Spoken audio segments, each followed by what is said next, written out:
10% luck, 20% skill, 15% concentrated power of will, 5% pleasure, 50% pain, and 100% reason to remember the name.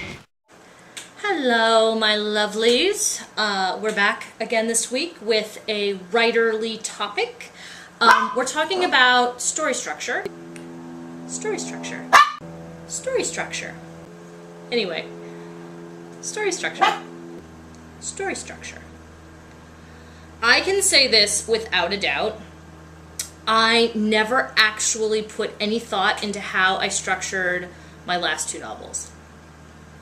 And without doing so, I actually did similar techniques in both novels, which is the story sort of starts not quite in the middle, but not quite at the beginning either.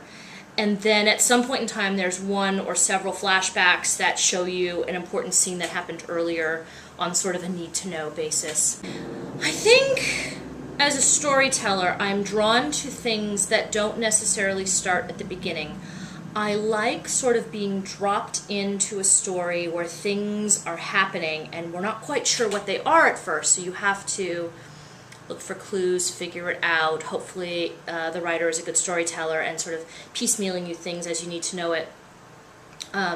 Banish starts at a point in the story where two very large transformative events have already happened to Bridget, and she's sort of starting on an adventure right at the beginning of the book that will really change her life. But the two events that happened before the story begins are alluded to and gotten back to later in different ways. For me, Bridget's story begins where I wrote it, which is across the street from a house on a foggy San Francisco hillside in late November. And that is where her story begins. The things that happened to her that brought her to that point are important, but they're not the story. And if I showed them in order, I think it would have been really boring. It would have felt more like a prologue than the story. Personally, not a fan of prologues. Reading them, I mean, in fiction. I feel like it's information that I could get as the story goes along without having to tack it onto the beginning. I know there are some exceptions, and there are some writers who do it really, really well. I'm sure none of you have read a Clive Cussler book because they are ridiculous adult action spy fiction stuff, which I happen to love because I'm a big geek like that.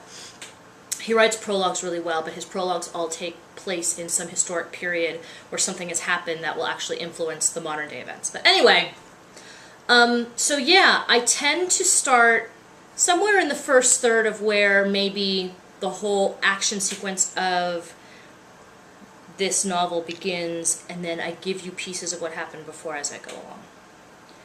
I'll have to let you all be the judge if I'm successful at that or not, because I'm not really a good judge, but it is how I tell a story, and it is kind of how Bridget's tale in Banish came out of me.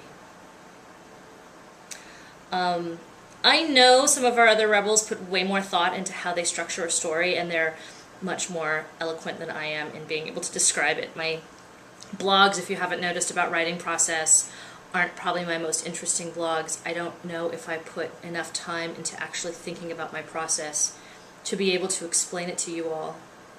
And I guess in that way I'm a bad rebel. But anyway, they'll be able to tell you some great stuff, and we've got something sort of exciting for next week, hopefully, so we'll get back to you on that. And in the meantime, have a good week.